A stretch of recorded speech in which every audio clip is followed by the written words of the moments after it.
할렐루야. 이 시간 함께 은혜 받으실 하나님 말씀은 요한복음 13장 34절부터 35절까지의 말씀입니다. 요한복음 13장 34절부터 35절까지의 말씀 다 함께 한 목소리로 합독하시겠습니다. 새 계명을 너희에게 주노니 서로 사랑하라. 내가 너희를 사랑한 것 같이 너희도 서로 사랑하라. 너희가 서로 사랑하면 이로써 모든 사람이 너희가 내 제자인 줄 알리라. 아멘. 네, 저는 오늘 본문의 말씀을 근거로 새 계명을 지키기 위해서, 새 계명을 지키기 위해서라는 제목으로 함께 귀한 은혜의 시간을 나누고자 합니다. 자, 여러분, 우리가 구약 성경을 자세히 들여다보면 총 663개의 율법들이 존재하고 있음을 파악할 수 있습니다. 자, 그런데 이 663가지의 율법 가운데서 365가지는 무엇을 하지 말라고 하는 부정명령의 그러한 형태를 띠고 있습니다. 그리고 248가지는 무엇을 하라고 하는 긍정명령의 형태를 나타내고 있습니다. 그리고 우리가 다 알고 계시는 10가지의 계명, 10계명이 존재하고 있습니다. 10계명이 어떻게 되나요? 첫 번째, 나 외에 다른 신을 섬기지 말라. 그리고 두 번째가 무엇이죠? 우상을 만들지 말라. 세 번째 무엇입니까? 야훼의 이름, 하나님의 이름을 망령되이 일컫지 말라. 네 번째는 무엇이죠? 안식일을 지켜 거룩히 하라. 첫 번째부터 네 번째 계명은 하나님과 우리 사이의 관계를 나타내는 그러한 계명들입니다. 그리고 다섯 번째부터 열 번째까지의 계명은 어떤 계명인가요? 이웃과의 관계에 있어서, 사람 관계에 있어서 나타내는 계명들이죠. 첫 번째로 부모를 공경하라. 다섯 번째 계명으로 부모 공경. 그리고 여섯 번째는 무엇입니까? 살인을 하지 말라. 일곱 번째 무엇이죠? 간음을 하지 말라. 여덟 번째 도둑질을 하지 말라. 아홉 번째 거짓 증거를 하지 말라. 마지막 열 번째 내 이웃의 집을 탐내지 말라 하는 이러한 계명들이 우리에게 주셨습니다. 자, 그런데 오늘 본문에서는 예수님께서 이런 말씀을 하십니다. 이 계명을 파하신 건 아니고 이 계명들, 구약에 있는 모든 계명들을 지킬 수 있는 원리가 되는, 포인트가 되는 새로운 새 계명을 우리 가운데 허락해 주셨다는 거죠. 그것이 무엇입니까? 그것이 바로 사랑이라는 것입니다. 그리고 이 사랑을 통해서 너희들이 나의 진정한 제자임을 증명할 수 있다라고 말씀해 주셨습니다. 자, 그럼 여러분은 사랑이 무엇이라고 생각을 하십니까? 사랑이 과연 무엇일까요?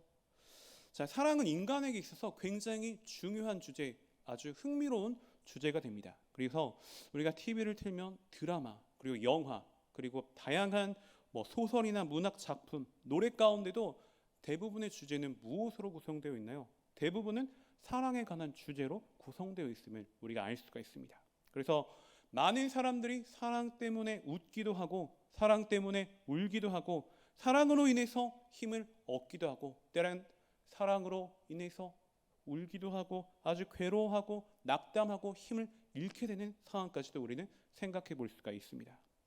그런데 여러분, 정작 우리는 이 사랑이라고 하는 것을 이렇게 중요한 것은 알고 있지만 제대로 배워본 적이 별로 없다는 사실을 알 수가 있습니다. 사랑이 우리 인생들에 있어서 굉장히 중요한 부분을 차지하지만 또 많은 부분을 우리 가운데 큰 작용을 하는 부분으로 차지하고 있지만, 그럼에도 불구하고 우리는 사랑에 대해서 별로 배우려고 노력하지 않았다라는 것입니다. 그리고 배울 수 있는 기회도 별로 없었습니다. 자, 여러분, 우리 사람들을 보면은 무엇을 위해서 공부를 합니까? 자신의 성공을 위해서, 자기가 좀 더 나은 삶을 위해서, 세상 가운데서 인정받기 위해서는 여러 가지로 애를 쓰고 공부를 많이 합니다. 중학생 같은 경우는 어떻습니까? 학교에서 중간고사나 기말고사를 잘 보기 위해서 시험 공부를 열심히 합니다. 고등학생들은 수능을 잘 치르기 위해서 수능 공부를 열심히 하죠. 그리고 수능 공부를 잘 치러서 대학에 진학하기 위해서는 어떤 공부를 합니까? 좋은 직장에 취업하기 위해서 취업 공부, 본인의 스펙을 쌓기 위한 그런 공부에 굉장히 열중하고 있습니다. 그리고 취업을 이루어서 좋은 직장에 가서는 어떤 공부를 합니까? 진급을 위한, 자신이 승진하기 위한 그러한 공부를 열심히 하고 있습니다. 하지만 여러분, 이러한 자신의 성공만을 위한 공부는 우리가 애를 쓰고 열심히 하고 있지만 정작 주님께서 중요하다고 말씀하신 나의 제자임을 증명할 수 있다고 말씀하신 사랑에 관해서는 우리가 별다른 공부를 제대로 하지 못하는 실정 가운데 있다는 것입니다. 그래서 오늘 이 시간은 사랑에 대한 부분, 주님께서 나의 제자임을 증명할 수 있는 그 사랑에 대한 부분을 오늘 본문의 말씀을 통해 함께 살펴보고자 합니다.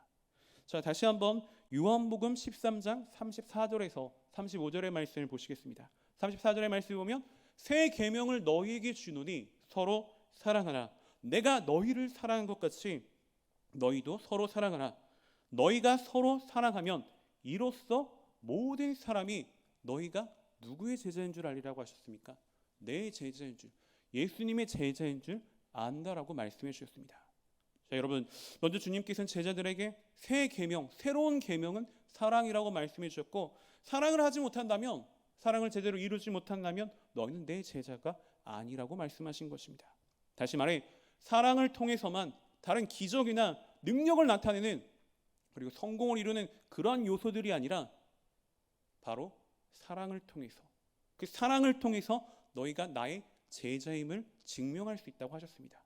자, 예수님께서 제자들에게 많은 기적을 행할 수 있는 능력도 주셨습니다. 병든 자를 고칠 수 있는 그러한 능력도 주님께서는 제자들에게 허락하셨습니다. 하지만 그러한 능력을 통해서 너희가 나의 제자인다고 증명할 수 있다고 그렇게 말씀하시진 않으셨습니다.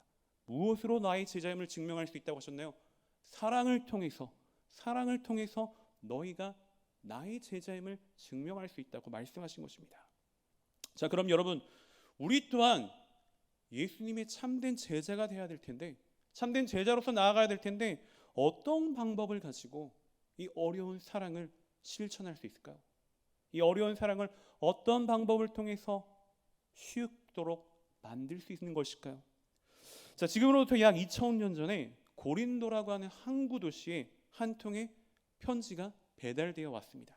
자, 이 편지는 사도 바울이 고린도에 있는 교회에게 보내는 그러한 편지였습니다. 자, 당시 고린도는 앞서 말씀드린 대로 항구 도시였죠. 근데 이 항구 도시의 특성상 무역이 굉장히 발달됐고, 이 무역이 발달함으로 인해서 경제적인 부분이 굉장히 풍요롭게 돈이 많은 그러한 형태를 띠는 부유한 도시였습니다. 하지만 안타깝게도 돈은 많았지만 경제적으로는 부유했지만 사랑에 대해서는 너무나도 무지했던 안타까운 그러한 도시였습니다. 그러다 보니 잘못된 사랑으로 인하여서 많은 상처가 있었고 많은 고통이 있었던 그러한 슬픔의 도시이기도 했다는 것입니다. 그래서 바울은 진정한 사랑의 의미, 그리고 그 사랑을 실천할 수 있는 중요한 법칙을 그들 가운데 알려주어야만 했습니다. 자, 그런데 여러분은 사랑이라고 한다면, 사랑이라고 말을 하면 어떤 것이 먼저 떠오르십니까? 어떤 것을 보통 먼저 생각하게 되나요? 일반적인 사람들은 사랑이라고 말을 하면 어떠한 감정적인 것들을 먼저 생각하게 됩니다. 감정적인 부분들을 우선순위로 생각하게 된다는 것이죠. 여러분, 물론 사랑에는 이러한 감정이 작용하는 것은 확실합니다. 하지만 사랑은 감정이 전부가 될 수 없다는 것을 우리가 분명히 알아야 하는 것입니다. 감정이라고 하는 것은 사실 사랑의 작은 부분에 해당되는 것입니다. 사람들이 사랑에 실패하는 그 중요한 원인 중에 하나도 사랑을 단지 감정이라고만 생각하기 때문에 그렇다는 것입니다. 자, 여러분, 청춘 남녀 간의 뜨거운 사랑도 사실 천년만년 오래 갈 수 있는 그러한 성질의 것이 아닙니다. 뜨거운 감정이 사라지게 된다면, 식어지게 된다면 그때부터는 어떤 일들이 생깁니까? 단점이 보여서 다툼이 생기고 그 다툼으로 인해서 갈등이 생긴다라는 것을 우리가 알 수가 있습니다. 여러분, 감정이라고 하는 것은 안타깝지만 그리 오랜 시간 지속될 수 있는 것이 아니라는 것이죠. 서로의 허물을 보지 못하고 서로의 단점은 보지 못하고 좋은 점만 본다면 유지될 수 있겠죠. 하지만 서로의 약점을 낱낱이 보게 된다면, 드러나게 된다면 사랑의 감정은 금세 사라질 수밖에 없게 된다는 것입니다. 그런데 여러분, 말씀을 통해 우리가 자세히 살펴보면 사랑을 어떻게 표현하고 있습니까? 어떻게 묘사하고 있나요? 고린도전서 13장 4절에서 7절의 말씀을 함께 살펴보면 4절, 사랑은 오래 참고 사랑은 온유하며 시기하지 아니하며 사랑은 자랑하지 아니하며 교만하지 아니하며 무례히 행하지 아니하며 자기의 유익을 구하지 아니하며 성내지 아니하며 악한 것을 생각하지 아니하며 불의를 기뻐하지 아니하며 진리와 함께 기뻐하고 모든 것을 참으며 모든 것을 믿으며 모든 것을 바라며 모든 것을 견디느니라라고 말씀해 주고 계십니다. 여러분, 사랑 처음에 무엇이라고 성경에서 설명해 주고 있습니까? 오래 참는다, 오래 참음이라고 설명해 주고 있습니다. 여러분, 이 오래 참음이라고 하는 것은 어떤 성질의 것입니까? 감정적인 성질의 것인가요? 감정의 것이 아닙니다. 그럼 무엇이죠? 의지적인 것입니다. 오래 참음은 감정이 아니라 바로 의지의 결단이라는 것입니다. 또 사랑을 표현하는 속성들을 계속해서 자세히 살펴보면 어떻습니까? 사랑은 온유하며 시기하지 아니하며 자랑하지 아니하며 교만하지 아니하며 무례히 행하지 아니하며 자기의 유익을 구하지 아니하며 성내지 아니하며 이런 식으로 설명해 주고 있습니다. 여러분, 사도 바울이 표현한 이 사랑의 특징들을 우리가 종합해 보면 어떤가요? 사랑이라고 하는 것은 감정이 아닙니다. 감정이 아니라 다 의지의 작용이라는 것을 알 수 있는 것입니다. 여러분, 감정은 어떤가요? 자기의 본능 그리고 자기의 욕구와 관련되어 있습니다. 그런데 오늘 성경이 말하는 사랑은 어떻습니까, 여러분? 어떻죠? 그런 본능이나 욕구의 것이 아니라 의지적인 결단이다라고 말씀해주고 있다라는 것입니다. 여러분, 먼저 사랑에 대한 설명 중 처음으로 소개하고 있는 오래 참음에 대해서 한번 같이 생각해 보기를 원합니다. 자, 오래 참는다는 것을 우리가 다른 말로 표현하면 어떻게 표현할 수 있을까요? 인내라고 표현할 수 있습니다. 자, 인내를 의미하는데 초대 교부 중 한 사람이었던 크리소스톰이라고 하는 사람은 인내에 대해서 다음과 같은 정의를 내렸습니다. 인내란 사람들에게 그릇된 대우를 받고 잘못된 취급을 받아 상처를 받게 되었을 때 복수할 힘이 있음에도 불구하고 그것을 넘어서는 능력이다라고 정의를 내렸습니다. 여러분, 인내의 본을 보여주신 분은 어느 분이십니까? 먼저 우리에게 인내, 오래 참는 인내에 대해서 본을 보여주신 분은 누구시죠? 바로 하나님이십니다. 사랑의 하나님은 우리에게 인내, 오래 참음의 본을 보여주셨습니다. 우리가 잘못된 일을 반복한다 할지라도 기꺼이 참아주시면서 우리를 기다려주고 계신다는 것이죠. 마치 탕자의 비유를 통해서 그 아들이 어리석은 행동을 하고 아버지의 마음에 대못을 박았지만 그럼에도 불구하고 사랑으로 그가 돌아오기를 기다려주시는 그러한 따뜻한 인내를 우리는 생각해 볼 수 있는 것입니다. 여러분, 청춘 남녀가 한 남자 한 여자가 만나서 사랑을 시작할 수 있습니다. 처음에는 서로의 눈에 콩깍지가 씌어서 어떤가요? 서로의 장점만 볼 수가 있죠. 하지만 시간이 지나면서 그러한 콩깍지는 사라지게 되고 서로의 단점이 점점 보이게 됩니다.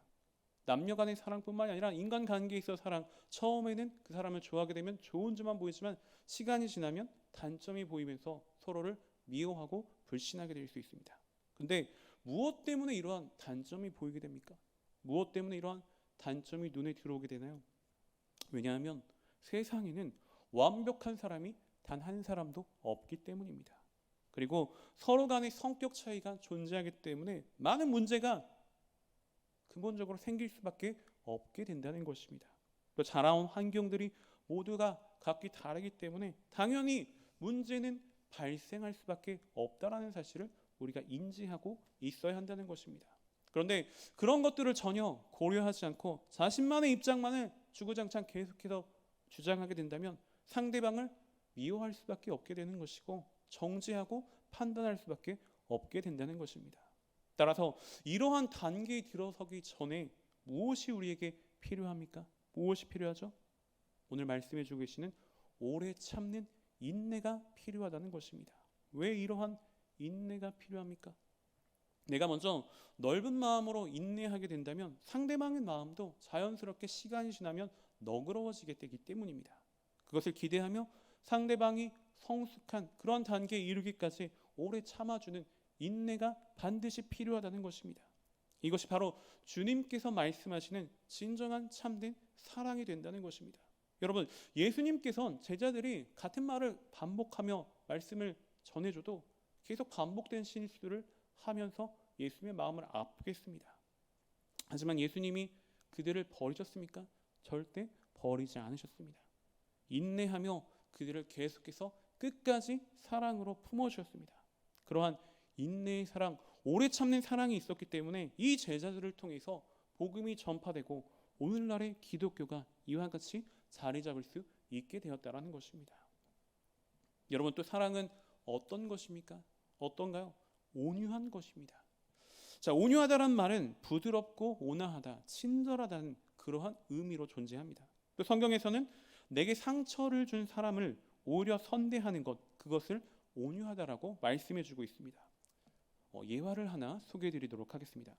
자, 미국 서부 개척 시대에 한 인디언이 황량한 사막을 걷다가 집 한 채를 발견하게 되었다고 합니다.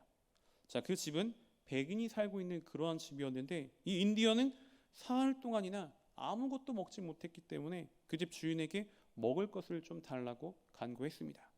하지만 백인은 지치고 굶주린 이 인디언을 무시하고 욕을 하며 쫓아냈습니다.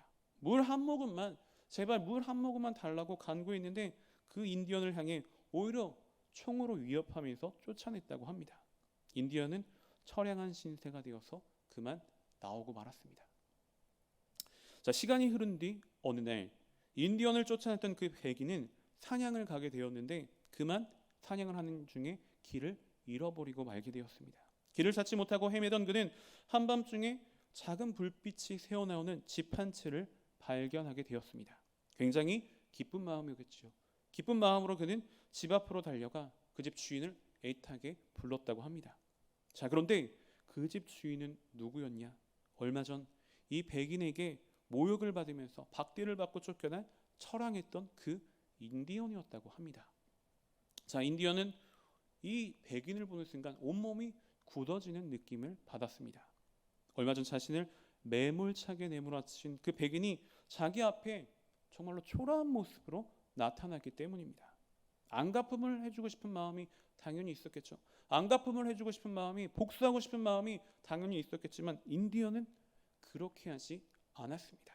그는 길을 잃고 헤매던 백인을 집 안으로 불러들여서 먹을 것을 정성껏 대접해 주었다고 합니다.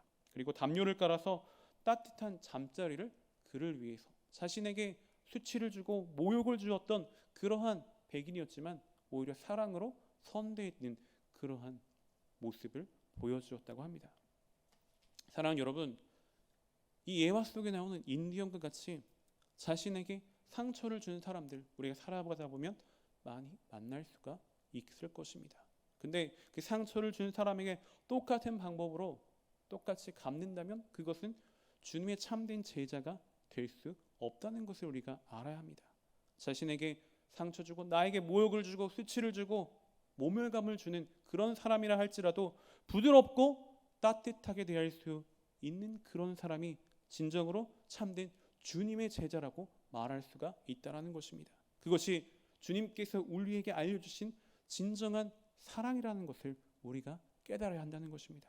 여러분, 우리가 아무리 능력이 뛰어나서 정말로 많은 기적을 행하고 많은 일을 하고 성공을 하고 사람들께 인정받고 사람의 방언과 천사의 말을 하는 그러한 높은 수준에 이른다 할지라도, 그리고 하나님께 받은 달란트, 은사들이 뛰어나서 사람들로부터 존경받고 칭송받고 인정받고 박수받는 그러한 사람이 된다 할지라도 진정한 사랑이 우리 마음 가운데 없다면, 주님께서 주신 그 참된 사랑이 우리 마음 가운데 구비되어 있지 못한다면 그것은 무엇입니까? 소리나는 꽹과리, 소리나는 구리와 울리는 꽹과리 같은 그러한 것으로밖에 전락해버리고 말게 된다는 것을 우리가 분명히 알아야 하는 것입니다. 여러분, 예수님께서는 제자들의 허물을 끝까지 덮어주셨습니다. 그리고 용서해 주시고 사랑해 주셨습니다. 예수님을 정말로 따라다녔던, 예수님을 사랑하고 예수님 앞에서 정말로 충성을 다했던 수제자 베드로 예수님을 절대 부인하지 않겠다고 호언장담했죠. 하지만 예수님께서 잡혀가시자 어떻게 합니까? 닭이 2번 울기 전에 3번 나를 부인하는 그 예수님의 예언처럼 예수님을 저주하면서 예수님을 부인하는 그러한 사람으로 전락하고 말았습니다. 하지만 예수님께서 그를 어떻게 하셨나요? 그를 정죄했습니까? 정죄하지 않으셨습니다. 오히려 사랑으로 그의 마음에 있는 상처를 품어주시고 그 상처를 꿰매주셨습니다. 사랑하는 여러분, 우리는 감정적인 사랑에만 국한되는 그러한 사람이 되어서는 안 될 것입니다.